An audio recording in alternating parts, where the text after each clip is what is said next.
விவசாய கடன் தள்ளுபடி, விளைபொருட்களுக்கு குறைந்தபட்ச ஆதார விலை உள்ளிட்ட கோரிக்கைகளை வலியுறுத்தி விவசாயிகள் தொடர் போராட்டத்தில் ஈடுபட்டு வருகின்றனர்.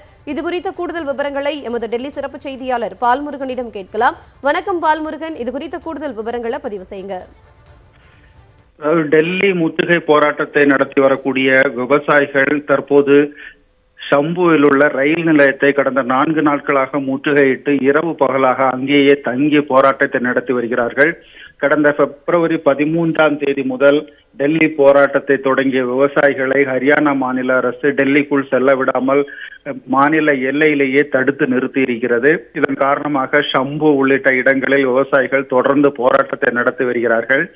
அப்போது விவசாயிகள் மீது தாக்குதல் நடத்தப்பட்டதில் பல விவசாயிகள் கொல்லப்பட்டனர். பலர் கைது செய்யப்பட்டு தற்போதும் 2 மாதங்களுக்கு மேலாக சிறையில் அடைக்கப்பட்டிருக்கிறார்கள்.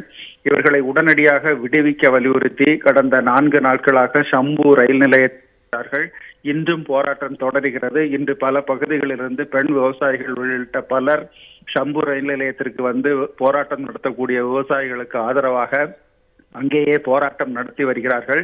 இதன் காரணமாக தற்போது அந்த பகுதியில் பல ரயில்கள் வந்து ரத்து செய்யப்பட்டிருக்கின்றன. இந்த ஷம்பு ரயில் நிலையம் என்பது பஞ்சாபுக்கும் டெல்லிக்கும் இடையேயான முக்கிய போக்குவரத்து மார்க்கம். பஞ்சாபிலிருந்து புதுடெல்லிக்கு செல்லக்கூடிய பல ரயில்கள் இந்த மார்க்கத்தில் தான் செல்ல வேண்டும். இந்த போராட்டம் காரணமாக இந்த பகுதியில் செல்லக்கூடிய அனைத்து ரயில் போக்குவரத்தும் தற்போது தடைபட்டு இருக்கிறது. போராட்டம் 4வது நாளாக தொடர்ந்து நீடிக்கிறது. ஜெனிஃபர், கூடுதல் விவரங்களை வழங்கியமைக்கு நன்றி பால்முருகன்.